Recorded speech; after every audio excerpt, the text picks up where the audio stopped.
electromagnetic induction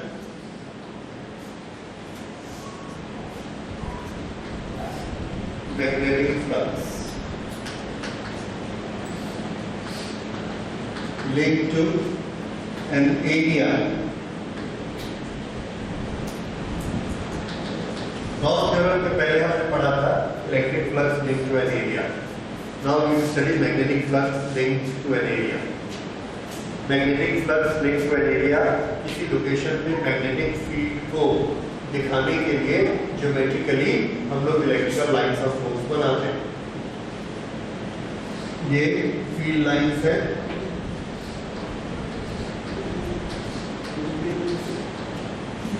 ये field lines में हमने एक सरफेस को रखा. जब उस सरफेस को यहां रखते हैं ये, तो ये लाइंस इस सरफेस पे टच होती है. सरफेस से टच होती है और उसके लिए हम शब्द यूज करते हैं the magnetic field link to a surface. Link to a surface. तो कितनी लाइनें लिंक होती हैं, दैट रिप्रेजेंट्स कितना मैग्नेटिक फील्ड उस सरफेस के साथ लिंक होता है. जितना मैग्नेटिक फील्ड उसके साथ लिंक होता है उसको हम कहते हैं मैग्नेटिक फ्लक्स. तो फ्लक्स शब्द हम यूज करेंगे. Flux is total quantity of magnetism linked to an area. Total quantity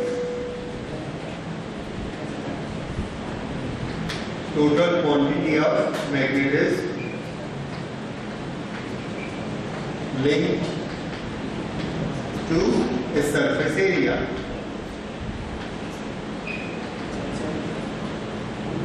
okay, इसको समझना काफी आसान है. देखिए, ये हमारे पास एक सरफेस एरिया है और ये सरफेस एरिया है 10 यूनिट. ये लाइन्स आ रही है, एक यूनिट में 5 लाइन्स हैं, तो इसकी इंटेंसिटी कितनी है? 5 लाइन्स. ये इससे टच हुई, इससे टच हुई, इससे टच हुई, ऐसे टोटल लाइन्स इसके साथ कितनी टच हो गई? 5 × 10 50. तो ये जो 50 लाइन्स इससे टच हुई, ये जो टोटल इफेक्ट है मैग्नेटिक फील्ड का, that is known as magnetic flux. तो इस सरफेस के साथ अभी मैग्नेटिक फ्लक्स कितना लिंक है? 50. ये बात समझ में आई? इसका एरिया कितना है? 10 और ये इंटेंसिटी कितनी है? 5. तो टोटल फ्लक्स लिंकेज 50. अब इस एग्जांपल में मैं थोड़े से चेंज करता हूं. चेंज इस तरह से कि इसमें ये जो 5 वाला था, इसमें हमने और लाइंस ज्यादा कंसंट्रेट कर दी. ऐसे लाइन नजदीक नजदीक हो गई. अगर ये लाइंस नजदीक हो गई तो इसकी इंटेंसिटी बढ़ गई. फील्ड लाइंस के लिए हमने पढ़ा है कि अगर फील्ड वीक हो लाइनों को दूर दूर दिखाएंगे, अगर फील्ड स्ट्रॉन्ग हो तो लाइनों को नजदीक दिखाएंगे. तो ये फील्ड जो पहले 5 था, अब ये फील्ड 8 हो गया. सपोज 8 हो गया तो ये लाइन नजदीक आ जाएगी और अब हमने इस पे डाला. तो अब इसके साथ कितनी लाइनें अटैच होंगी? 10 × 8 80. तो हमने बोला flux linked with this area is 80. Okay, 5 आ रहा था, 5 पर यूनिट एरिया ये, तो 5 × 10 = 50 और 8 आ गया तो मैग्नेटिक फील्ड ज्यादा स्ट्रॉन्ग हो चुका है और अब इसके साथ फ्लक्स लिंक कितना है? 80. दूसरी चीज देखिए, 80 है, हमने इसकी जगह अब एरिया इतना बड़ा कर दिया, 10 की जगह 20. अगर इस सरफेस का एरिया 20 कर दिया और ये वही 8 आ रहा है, तो 8 × 20 160. अब इसके साथ कितनी लाइनें टच हो रही है? 160. So we will say the flux linked with this area is 160. ये लाइनें इधर भी जा रही है, इधर भी जा रही है, इधर भी जा रही है, तो मैग्नेटिक फील्ड सब जगह है. लेकिन इसके साथ जो लिंक हो रहा है उसको क्या बोलेंगे? फ्लक्स. अच्छा, अब देखिए फिर से, फ्लक्स दो चीजों पे डिपेंड करता है. एक, मैग्नेटिक फील्ड की इंटेंसिटी कितनी है, ये ऐसा है, 5 या इतनी सी जगह में 3 लाइनें हैं, इतनी जगह में 4 लाइनें हैं, इतनी जगह में 5 लाइनें हैं, तो फ्लक्स जो है मैग्नेटिक फ्लक्स फाई ये इस पर डिपेंड करता है, इंटेंसिटी ऑफ मैग्नेटिक फील्ड। ये वाला वीक है और ये वाला स्ट्रॉन्ग, ये वाला और ज्यादा स्ट्रॉन्ग, तो बी पर डिपेंड करता है। और फ्लक्स किस पे डिपेंड करता है? एरिया पर डिपेंड करता है। ये दो चीजों पे डिपेंड करता है। एक और चीज पे डिपेंड करता है, वो है direction of the surface area. ये है 5, ये है 10, कितनी लाइनें लिंक हुई? 50। अब ये 10 है, ये 5 है, लेकिन इसको हमने ऐसा घुमा दिया और ये एकदम पतली सरफेस है, सिंगल, एकदम पतली। तो क्या होगा? ये जो लाइनें जा रही है, कुछ लाइनें यहाँ से ऐसे निकल जाएंगी, कुछ लाइनें यहाँ से निकल जाएंगी, यहाँ से, इसके साथ एक भी लाइन टच नहीं हुई, तो फ्लक्स लिंक कितना हो गया? 0। Flux link 50, flux link 0। तो इसका ये मतलब है इसकी डायरेक्शन भी इंपॉर्टेंट है। अब इस डायरेक्शन के साथ हम इसका फॉर्मूलेशन निकालना चाहते हैं, तो ये रहा सरफेस एरिया, और सरफेस एरिया का इसको क्या बोलते हैं? Vector, area vector. अच्छा, अब यहाँ पर अगर हमने एक मैग्नेटिक फील्ड, इस डायरेक्शन में मैग्नेटिक फील्ड है, तो एरिया वेक्टर के साथ मैग्नेटिक फील्ड कितना एंगल बना है? 90। कौन सा ट्रिग्नोमेट्रिक रेशियो 90 पे 0 हो जाता है? cos 90 is 0। ऐसा किया। अब मैग्नेटिक फ्लक्स कैसा है? फुल टच हो रहा है और एंगल कितना है? 0। तो जब ये एरिया वेक्टर के साथ एंगल 0 है, तो cos की वैल्यू क्या हो जाएगी? मैक्सिमम 1। cos की value 0, flux link is also 0। इसका मतलब कि एरिया वेक्टर की cos, वो साइन, इसको अफेक्ट करती है।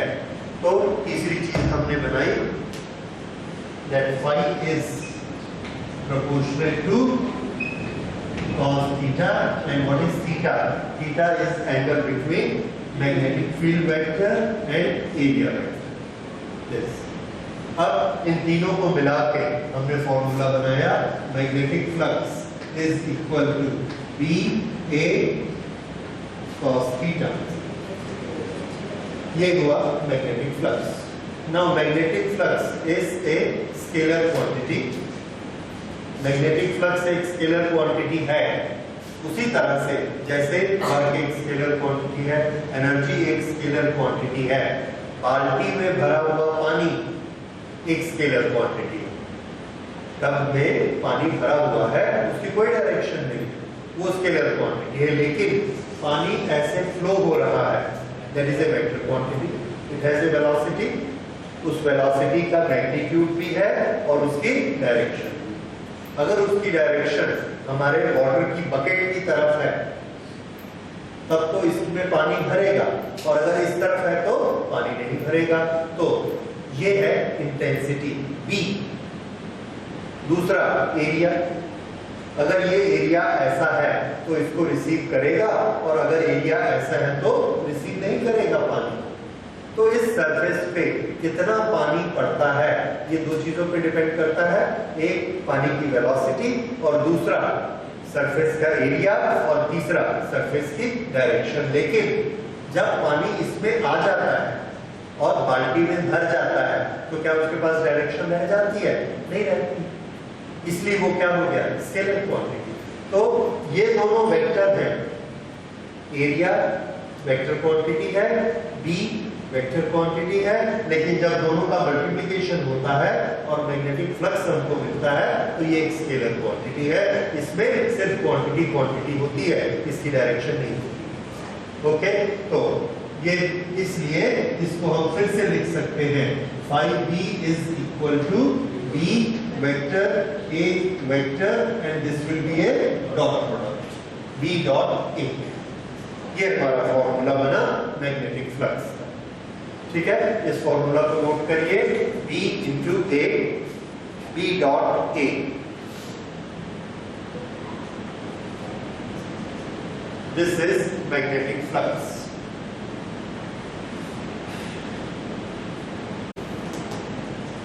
ये B है और इससे परपेंडिकुलर बनाते हुए ये डायरेक्शन एरिया वेक्टर B है, which is normal to surface area. 3-dimensional diagram है.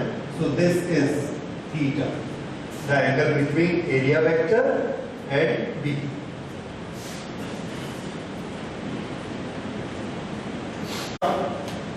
हम एक ऐसी सरफेस लेते हैं जो प्लेन सरफेस नहीं है. अगर प्लेन सरफेस नहीं है तो वो कैसी सरफेस हो सकती है? किसी भी तरह की सरफेस हो सकती है. ये ऐसी सरफेस हो सकती है, इस तरह से कर्व सरफेस हो सकती है, ऐसी हो सकती है, कोई भी शेप में सरफेस हो सकती है. मैग्नेटिक फील्ड अभी हमने लिया था कैसा? Uniform, parallel to each other, बराबर बराबर डिस्टेंस पे. लेकिन कोई जरूरी नहीं है कि हर जगह मैग्नेटिक फील्ड ऐसा हो. मान लो एक लोकेशन पर मैग्नेटिक फील्ड ऐसा है और सरफेस वो भी कर्व सरफेस है. फुटबॉल का एक पीस या इसी तरह का बैलून का एक पीस, वो उसकी सरफेस देखिए, वो सरफेस है जो कि इस तरह से इर्रेगुलर सरफेस है. तो ये सरफेस इस मैग्नेटिक फील्ड में रहती है. तो क्या हम ये फॉर्मूला प्रैक्टिकली लगा सकते हैं? तो आंसर है नो, ये नहीं लगा पाएंगे.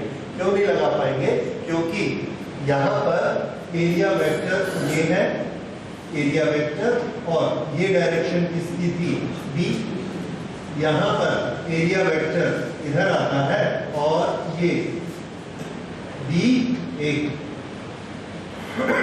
यहाँ पर ये एरिया वेक्टर है और ये बी है. एरिया वेक्टर और बी के बीच ये एंगल है. तो यहाँ थीटा अलग है, यहाँ थीटा अलग है, यहाँ थीटा अलग है, हर जगह पर थीटा अलग अलग है. तो उससे क्या होगा कि हम लोग थीटा की एक वैल्यू अगर हमको नहीं मिलेगी तो हम B A cos theta in one step नहीं लगा सकते. ऐसे में हम कैलकुलस की हेल्प लेते हैं. क्या करते हैं? यहाँ पर एक छोटा सा एरिया मान लेते हैं और ये छोटा सा एरिया हमने माना ds, और ये क्या है? वेक्टर, उसका area vector, that is vector ds. We can say this is magnetic field. तो यहाँ पर जो फ्लक्स होगा, छोटा सा फ्लक्स d फाई, ये d फाई किसके बराबर है? Magnetic field B dot ds. और अगर इसका मैग्नीट्यूड निकालेंगे तो क्या होगा? BDS cos theta. ओके, तो ये यहाँ का d फाई है. इसी तरह से यहाँ का निकाला, यहाँ का, यहाँ का, यहाँ का, हर पॉइंट में पूरी सरफेस को ds ds ds में बांटा, हर जगह b into ds किया. जितने d फाई आए सब d फाई को आपस में प्लस कर दिया. तो क्या निकल जाएगा? Total flux. और इस प्रोसेस को हम लोग क्या कहते हैं? इंटीग्रेशन. तो इसलिए फाई किसके बराबर हुआ? Integration b dot ds. ये बिल्कुल वही चीजें हम रिपीट कर रहे हैं जो हमने इंटीग्रेशन EDS की. Okay, so this is magnetic flux. वो इलेक्ट्रिक फ्लक्स था, ये मैग्नेटिक है. तो दोनों को डिफरेंशिएट करने के लिए यहाँ पर हम छोटा सा b लिख देते हैं. अगर E लिखा होगा तो इलेक्ट्रिक, B लिखा होगा तो मैग्नेटिक. तो ये मैग्नेटिक फ्लक्स का फॉर्मूला निकला. ठीक है. अगर क्लोज सरफेस होगी तो क्या चेंज आएगा इसमें? Close integral BDS. ठीक है. अगर क्लोज सरफेस होगी, नहीं होगी क्लोज सरफेस तो इतना ही लिखा जाएगा, इंटीग्रल BDS. अच्छा, अदरवाइज इसका फॉर्मूला क्या है? BA cos theta. अगर थीटा की वैल्यू 0 है, थीटा की वैल्यू कब 0 होती है? फिर से ये मैग्नेटिक फील्ड है और ये एरिया है. तो ये मैग्नेटिक फील्ड की डायरेक्शन और यही डायरेक्शन एरिया वेक्टर की. तो याद रखिए, मैग्नेटिक फील्ड और प्लेन अगर ऐसे एक दूसरे के राइट एंगल पर हैं तो थीटा कितना होगा? 0. और उस समय फ्लक्स का फॉर्मूला छोटा होके क्या हो जाएगा? B into A. सबसे छोटा फॉर्मूला। ठीक, अब फ्लक्स एक स्केलर क्वांटिटी है, डायरेक्शन इसमें नहीं होती, पर क्या इसमें साइन होता है? आंसर इज यस, जैसे वर्क में होता है, positive work, negative work. Okay, flux में कैसे साइन होगा? तो फ्लक्स में साइन को हम लोग एक्सप्लेन मैथमेटिकली कर सकते हैं थीटा से, और प्रैक्टिकली इस सरफेस को देखकर। यहां से ये फ्लक्स ऐसे इससे टच हुआ और ऐसे गया, तो अगर हम ये लेते हैं एरिया वेक्टर और ये है मैग्नेटिक फील्ड, तो कितना एंगल है? 0। ठीक है, इस एरिया को कंसीडर कर रहे हैं 0, तो cos 0 कितना होगा? 1, तो फाई की वैल्यू क्या हो गई? b into a। अब इसको हमने ऐसा घुमा दिया, अब फाई की वैल्यू क्या हो गई? 0। अब इसको हमने ऐसा घुमा दिया, yes, now angle is 180 and cos 180 is -1। तो इस सरफेस के साथ फ्लक्स लिंक कितना हो गया? -b। इससे एक बड़ी छोटी सी चीज आप समझ सकते हैं, फिर से सुनिए। अभी फ्लक्स लिंक कितना है? ba। अभी फ्लक्स लिंक कितना है? -ba। How much is the change? ba minus ba।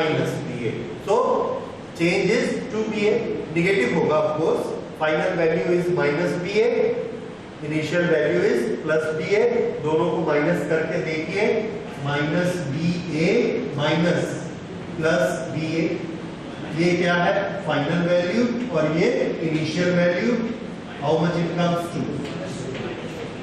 Yes, तो याद रखिए ये बहुत इंपॉर्टेंट फिगर है, ये सबसे फंडामेंटल लेसन है एक इलेक्ट्रिकल इंजीनियर बनने का। Whenever a surface rotate in a magnetic field by 180 degree, how much is the flux change? 2ba। How much is the flux change? 2ba। ये डिपेंड करता है कि पहले हमने 180 लिया या पहले 0 लिया, so minus plus is not important। Change कितना हुआ? 2b। समझ आया? तो ये जब भी सरफेस ऐसे होगी तो flux change will be taken as 2b। तो ये हुआ फ्लक्स और उसका चेंज इस तरह से हो सकता है। अब अगली चीज हम लेते हैं फैराडेज लॉज ऑफ इलेक्ट्रोमैग्नेटिक। हाँ जी, इलेक्ट्रोमैग्नेटिक इंडक्शन, इसमें जिन दो साइंटिस्ट ने सबसे ज्यादा काम किया था, दे वर फैराडे एंड हेनरी। इन दोनों ने सबसे ज्यादा काम किया था। तो पहले हम देखते हैं कि फैराडे ने एक्सपेरिमेंट क्या किए, उस एक्सपेरिमेंट के बेसिस पर उसने रिजल्ट क्या निकाला, तो वो रिजल्ट भी हमको याद हो जाएगा और उसका प्रिंसिपल भी याद हो जाएगा। देखिए, इनका पहला एक्सपेरिमेंट था, एक कॉइल इन्होंने ली, ये एक कॉइल है और इस कॉइल के जो दोनों एंड्स हैं, यहाँ पर एक गैल्वेनोमीटर लगा दिया। गैल्वेनोमीटर लगाया, इसमें कोई बैटरी नहीं है, सेल नहीं है, अगर कुछ नहीं है तो इसमें करंट फ्लो नहीं होती है, और गैल्वेनोमीटर क्या दिखाता है? 0। ओके, अब यहाँ पर एक मैग्नेट को रखा, यहाँ पर एक मैग्नेट को रखा। मैग्नेट अपने चारों तरफ मैग्नेटिक फील्ड बनाता है। शुरू में इसके पास मैग्नेटिक फील्ड स्ट्रॉन्ग होता है, दूर जाता है तो मैग्नेटिक फील्ड वीक होते जाता है। इस स्ट्रॉन्ग और वीक को हम मैग्नेटिक लाइन से कैसे दिखाते हैं? इस तरह से, ये, और यहाँ से ऐसे दूर जाते जाएगा, ये ऐसे दूर जाते।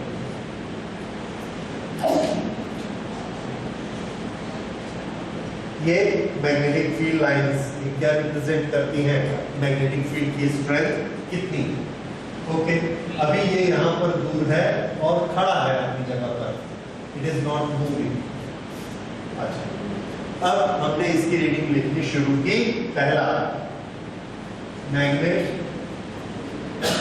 एट रेस्ट, और आई को हमने देखा, इसमें आई है 0। Magnet at rest, I is 0। फिर हमने मैग्नेट को आगे की तरफ मूव किया, इसको ऐसे आगे मूव किया, इसको कुछ वेलोसिटी दी, और यहाँ से ये इसको हम यहाँ तक ले आए चला के, ऐसे। N, यहां से यहां तक चला कर ले आए। तो जितनी देर तक ये मूव कर रहा था उसको हम बोलेंगे the magnet is in motion. तो magnet in motion towards coil, magnet in motion towards coil. अब हम क्या देखते हैं कि करंट हमको दिखाता है I, गैल्वेनोमीटर करंट दिखाता है। कब दिखाता है? जब मैग्नेट इसकी तरफ आ रहा है, आते आते आते नजदीक पहुंच गया।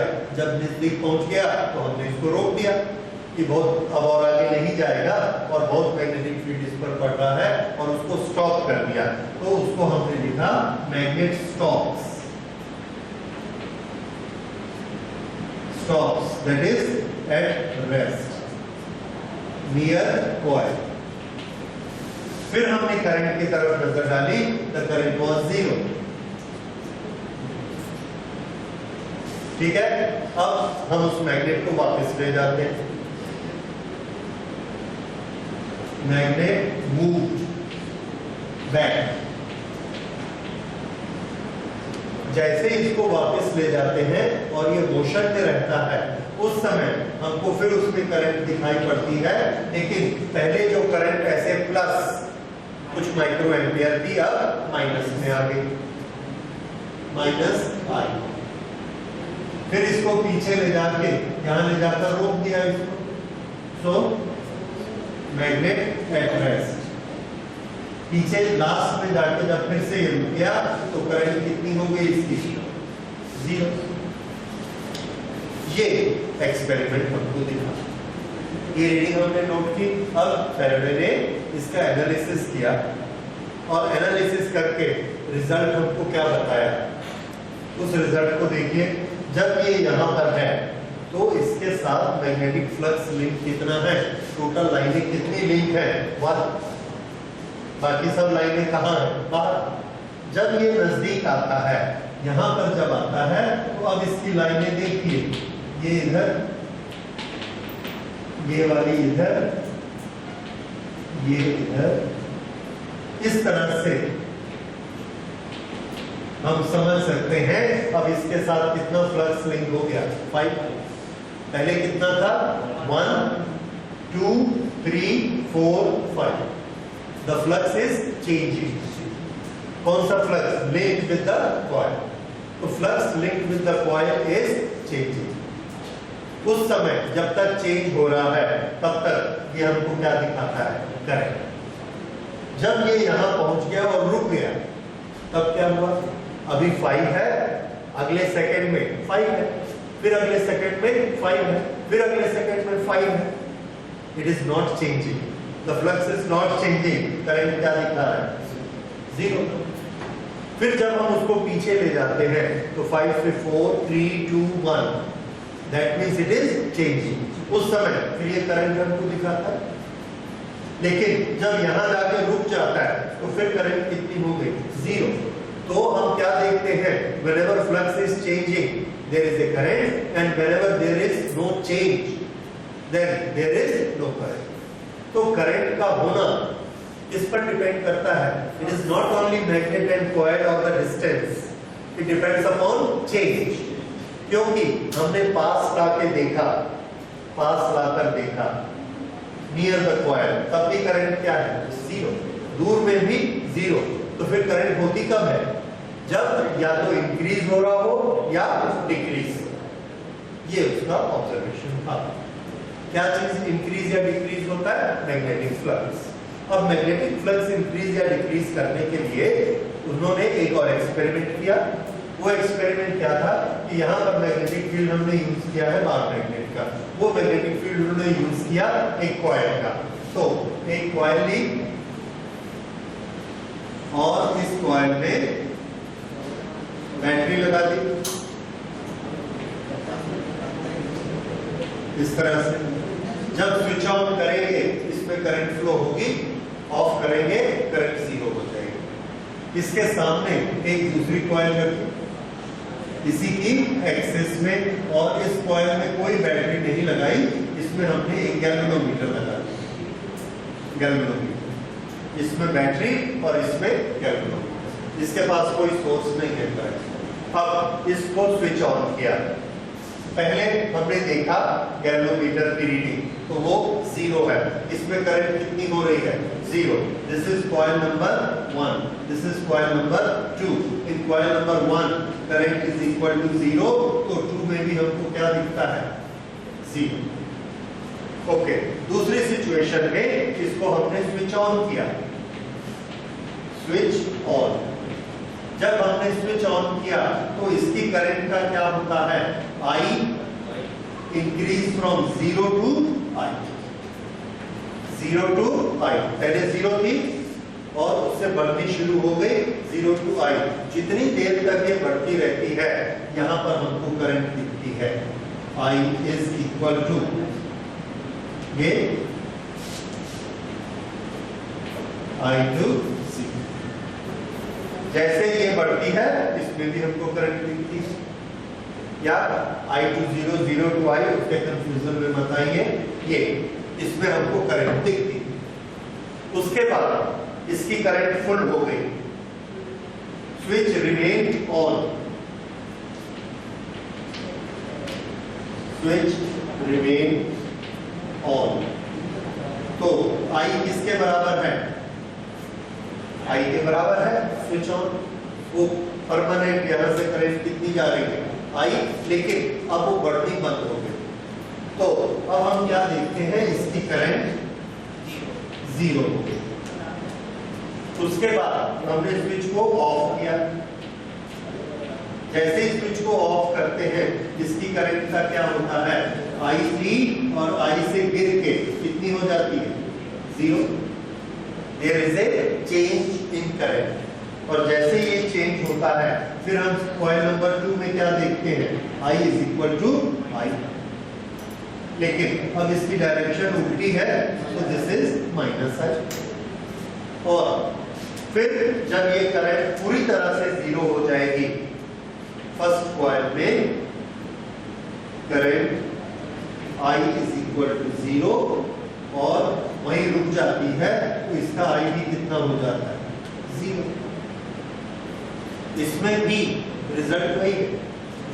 क्या रिजल्ट है, कॉइल नंबर 1 में जब करंट चेंज हो रही है 0 टू I या I टू 0, 0 टू I या I टू 0, उस समय हमको सेकेंडरी में करंट दिखती है। लेकिन अगर इसमें फुल करंट I जा रही है तब भी सेकेंडरी में कोई करंट नहीं है। तो इसका रिलेशन इसकी करंट से है या चेंज इन करंट से, चेंज इन करंट से। क्यों, क्योंकि करंट फ्लो करा के भी देखा I 0 रहता है, 0 में भी देखा 0 रहता है, लेकिन I कब मिलता है जब चेंज होता रहता है उतनी सी देर के लिए। और अगर हम लगातार चेंज करते रहेंगे तो इसमें लगातार करंट आती रहेगी। सो इसका एक्सप्लेनेशन फैराडे ने बिल्कुल वैसे ही दिया कि अगर एक मैग्नेटिक कॉइल में करंट फ्लो कराते हैं तो वो अपने एक्सिस पर मैग्नेटिक फील्ड बनाती है। जब 0 था तो मैग्नेटिक फील्ड कितना था 0। ये हम सबने पढ़ा हुआ है कि सॉलिनॉइड में मैग्नेटिक फील्ड कितना होता है μ0 n I। तो B किस पर डिपेंड करता है I पे डिपेंड करता है। तो जब ये करंट 0 है B इज 0, जब ये करंट I होगी तो B फुल हो जाएगा। तो 0 से I होगी तो B भी 0 से बढ़ के B होगा। There is a change in magnetic field। अगर there is a change in magnetic field तो इसके magnetic field की डायरेक्शन ऐसे होती है, इस तरह से। अगर इसमें करंट चेंज होगी तो मैग्नेटिक फील्ड की क्वांटिटी चेंज होती जाएगी और इसके साथ फ्लक्स लिंक ज्यादा होते जाएगा। तो whenever there is a change this will have current। लेकिन जब पूरा मैग्नेटिक फील्ड बन गया उसके बाद चेंज होना बंद हो गया तो इसकी करंट क्या हो जाएगी 0। दिस इज वेरी इंपॉर्टेंट, ये फंडामेंटल चीज समझना बहुत जरूरी है क्योंकि हमारी सब मशीनें इसी प्रिंसिपल पे चलती हैं और इसी पर ही जनरेटर बनते हैं, डायनेमो बनता है, मोटर बनता है और ऑसिलेटर्स बनते हैं, मोबाइल चलता है, हर चीज ये फंडामेंटल प्रिंसिपल आपको याद रखना चाहिए और समझ में आना चाहिए that whenever there is a change in the flux linked with the coil, then this circuit will have the current, and if there is no change, भले इसकी करंट फुल आ गई है, फुल फ्लक्स आ गया, लेकिन चेंज होना बंद हो गया, तो इसमें करंट बंद हो जाए। So these were the experiments of Faraday। अब इसके रिजल्ट जो हम समझ गए हैं, उस रिजल्ट को फैराडे ने लिखवाया, and those are known as Faraday's laws of electromagnetism. Note करिए, Faraday's laws of electromagnetism, Faraday's laws of electromagnetic induction. First law,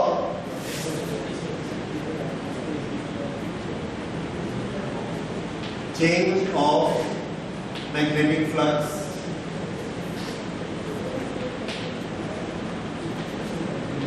linked to a coil induce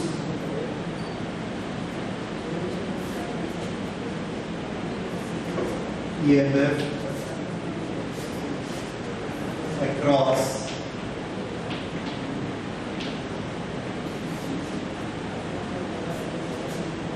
two ends of the coil। अभी तक हम लोग current की बात कर रहे थे, ये ईएमएफ कहां से आ गया? तो आंसर है करंट बनती कैसे? अगर हमको एक रेजिस्टेंस में से करंट थ्रू करनी है, करंट पास करनी है, तो हमको क्या करना पड़ेगा? इसके अक्रॉस ईएमएफ लगाना पड़ेगा। ये हमने इसके अक्रॉस ईएमएफ लगाया, तो इसमें करंट फ्लो स्टार्ट हो गया। करंट कितनी हो जाएगी? E अपॉन आर, ये हमने पढ़ा हुआ। तो करंट और ईएमएफ, इसमें पहले कौन बनता है और बाद में? यस, सोर्स कौन होता है? ईएमएफ। और ईएमएफ जब हम एक कंडक्टर में लगाते हैं, तो उसमें क्या फ्लो होती है? करंट। अब अगर एक कॉइल में करंट फ्लो हो रही है, तो जरूर उसके दोनों एंड्स में क्या लग रहा होगा? ईएमएफ। इसलिए जब फ्लक्स चेंज होता है, तो क्या प्रोड्यूस होता है? ईएमएफ। और ईएमएफ को हम देखते कैसे हैं? हम सर्किट को क्लोज करते हैं गैल्वेनोमीटर लगा के, और उसके अंदर क्या दिखती है? करंट। तो हम जो चीज देखते हैं वो करंट होती है, लेकिन उस करंट का सोर्स हम लोग थ्योरेटिकली जानते हैं कि सोर्स क्या होगा? ईएमएफ। अगर हम वोल्ट मीटर लगाकर भी वोल्टेज देखना चाहते हैं दो पॉइंट के बीच, तो वोल्ट मीटर को लगाया, सर्किट कंप्लीट हुआ, उसके अंदर करंट फ्लो हुई। जब करंट फ्लो होगी तो वोल्ट मीटर का गैल्वेनोमीटर हमको दिखाता। तो करंट देखकर ही हम बताते हैं कि इस सर्किट में ईएमएफ है या नहीं है।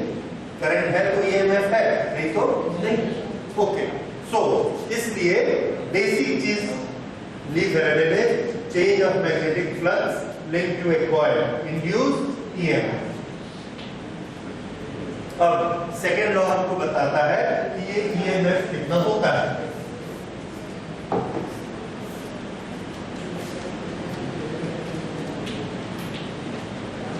The EMF induced in the coil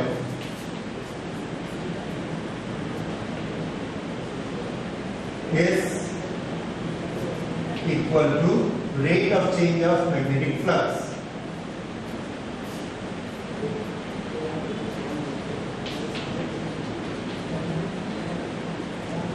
कौन सा rate? Time rate. Time rate of change of magnetic flux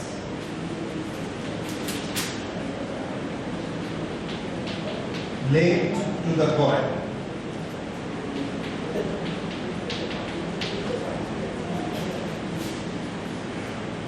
इसका ये मतलब है, पहले एक कॉइल के साथ हमने मैग्नेट रखा या कोई चीज रखी, उसके साथ फ्लक्स लिंक था φ1।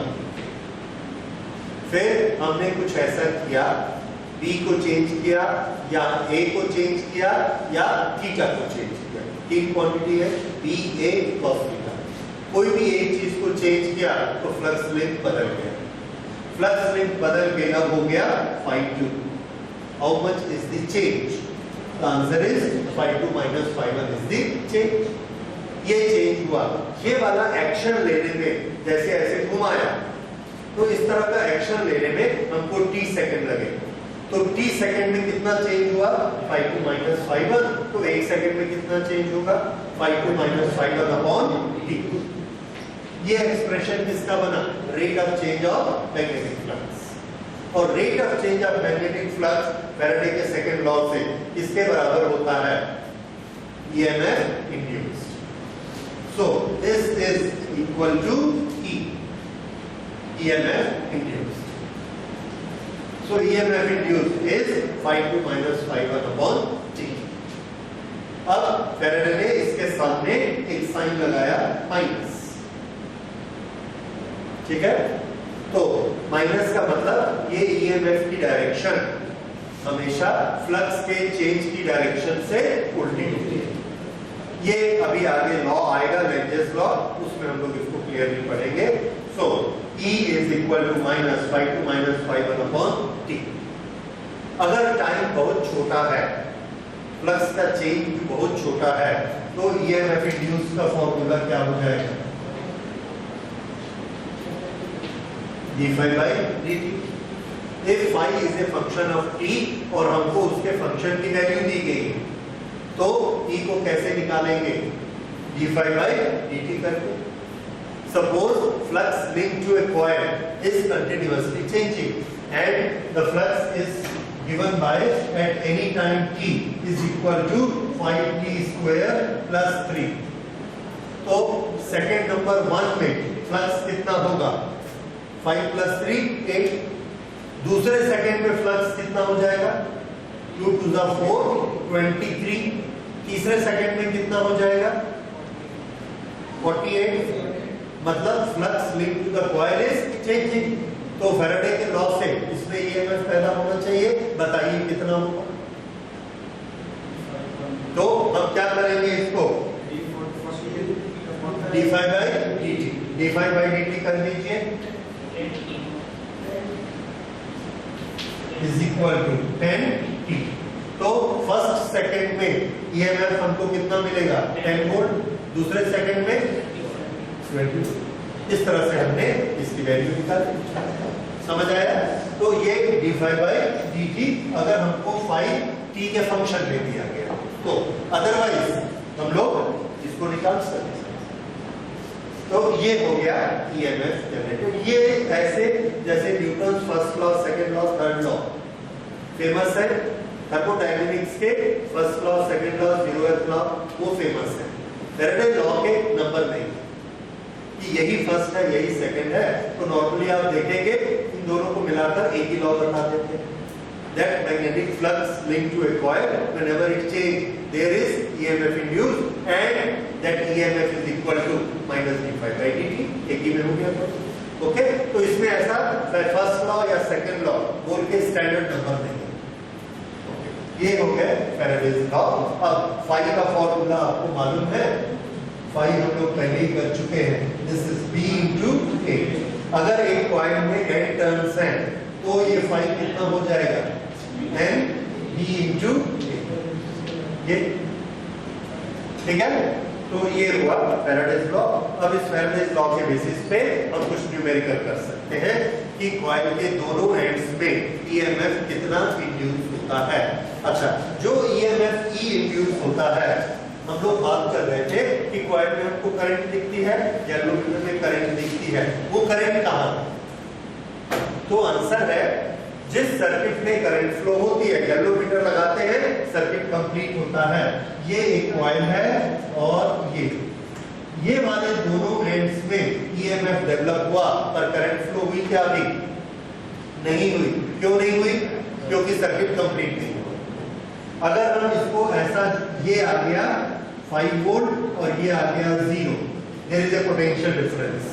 कितना पोटेंशियल डिफरेंस है? 5। करंट कितनी है इसकी? 0। क्यों है करंट 0? क्योंकि सर्किट कंप्लीट नहीं है। अब हमने यहां से गैल्वेनोमीटर लगा दिया, गैल्वेनोमीटर। अब सर्किट कंप्लीट हुआ, करंट ऐसे फ्लो होगी। अब ये करंट कितनी होगी? तो आंसर है this current I will be equal to EMF divided by resistance, इस पूरे सिस्टम का रेजिस्टेंस जो भी होगा। तो इसलिए इसलिए जब हम e को i में कन्वर्ट करते हैं तो कैसे करते हैं? e to be divided by r। तो अगर e का फॉर्मूला ये आता है तो i का फॉर्मूला क्या होगा? -1/r d∅dt। ये i का फॉर्मूला है। तरीका समझ आया? ओके, ये दोनों चीज नोट करिए। अब हम इसके न्यूमेरिकल्स कर सकते हैं।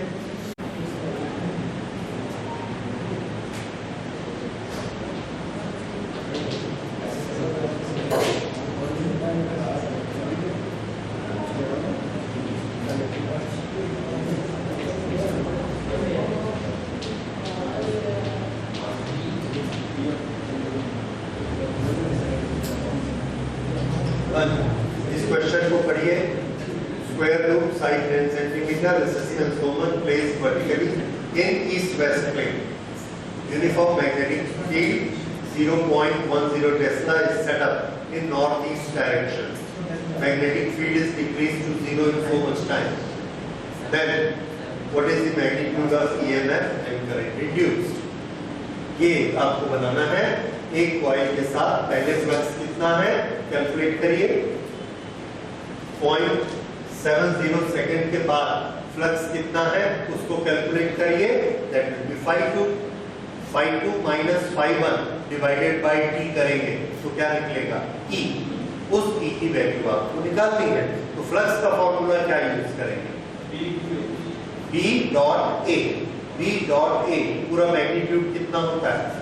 B A cos theta. What is theta? No, what is theta? Angle between B and area vector.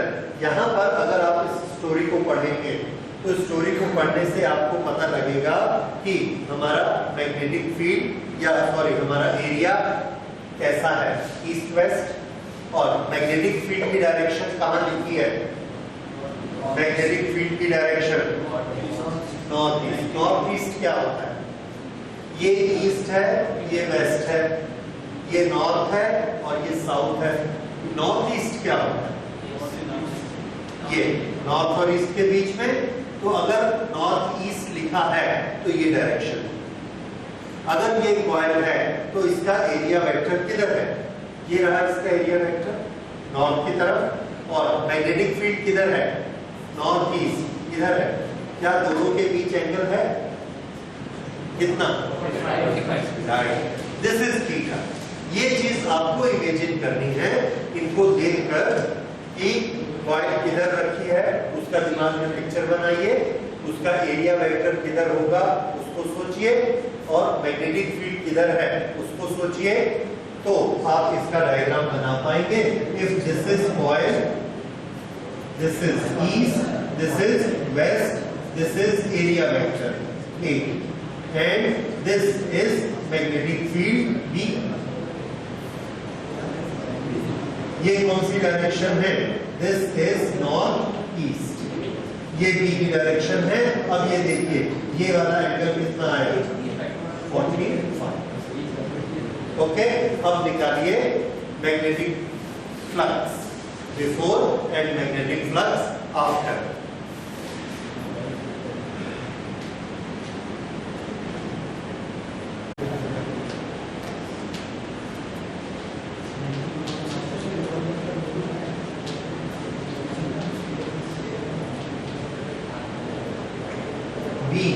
B की वैल्यू हमको दी है 0.7 ना, sorry this is second tesla, 0.1 tesla. So B is equal to 0.1 into area। Area एक साइड है 10 centimetre, that is 0.1 metre. तो area कितना हुआ? 0.1 into 0.1। ये एरिया हो गया। Then cos theta, cos theta को हम क्या लिखेंगे? cos 45। So this is equal to 10 to the power minus 1, 10 to the power minus 1, 10 to the power minus 1। कितना हुआ? 10 to the power minus 3। और cos 45 is 1 upon root 2 upon root 2।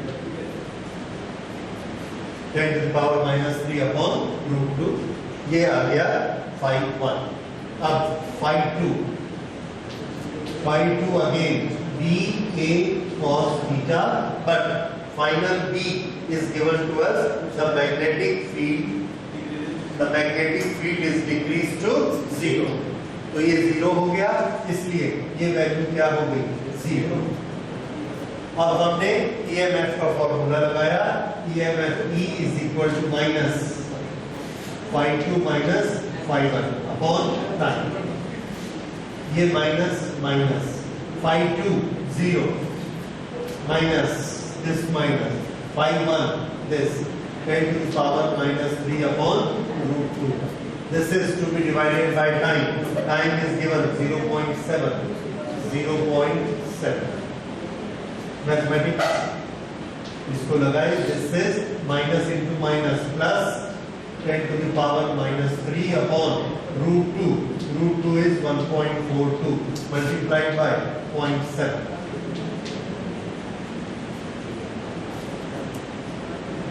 Okay, so this is EMF. So this comes to 1.42 multiplied by 0.7 is equal to 1, approximately 1. Multiply करके देखिए 1 आता है, तो EMF कितना आ गया? 10 to the power minus 3 volt. This is our answer for EMF.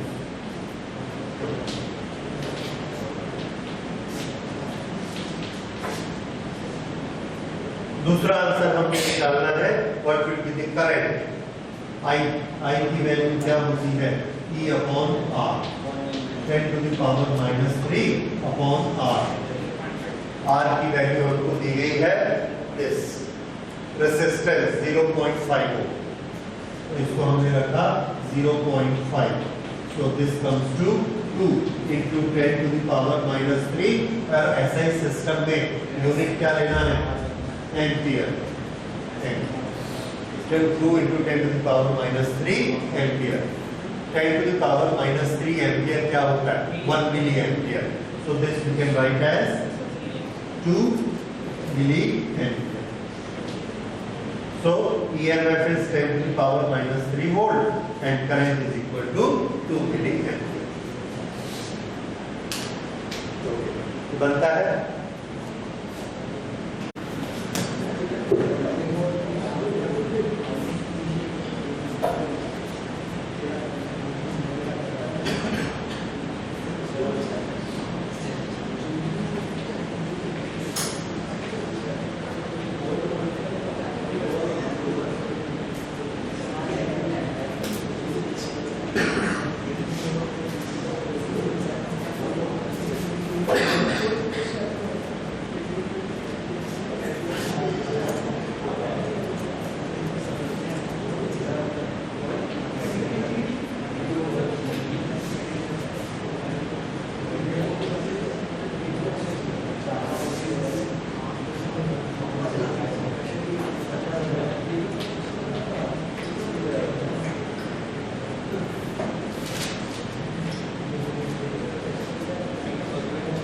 ये question बनाना है आपको.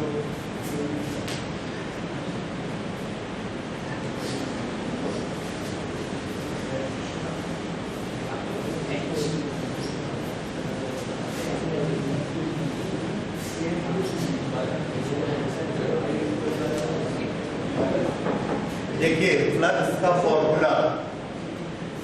फॉर्मूला होता है B A cos थीटा. पिछला जो न्यूमेरिकल बनाया था उसमें हमने किसको चेंज किया था?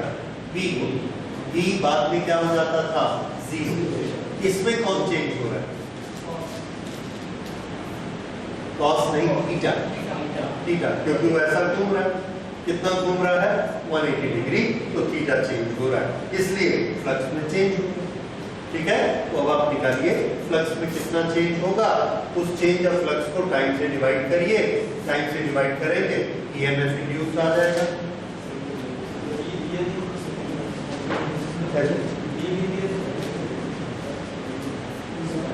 बी दिया है.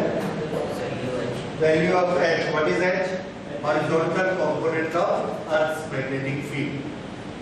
ठीक है, उतना बड़ा लिखने की बजाय हमने क्या लिख दिया, H, horizontal component of earth magnetic field.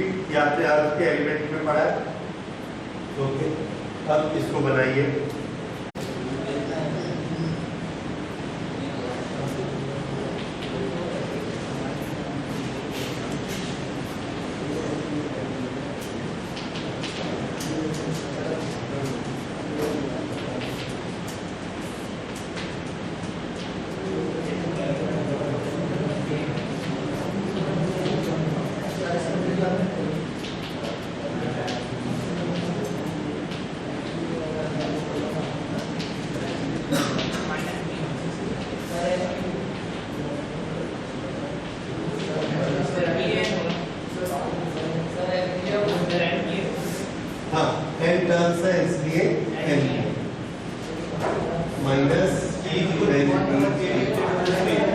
क्योंकि cos 180 होता है -1 चेंज। हाँ जी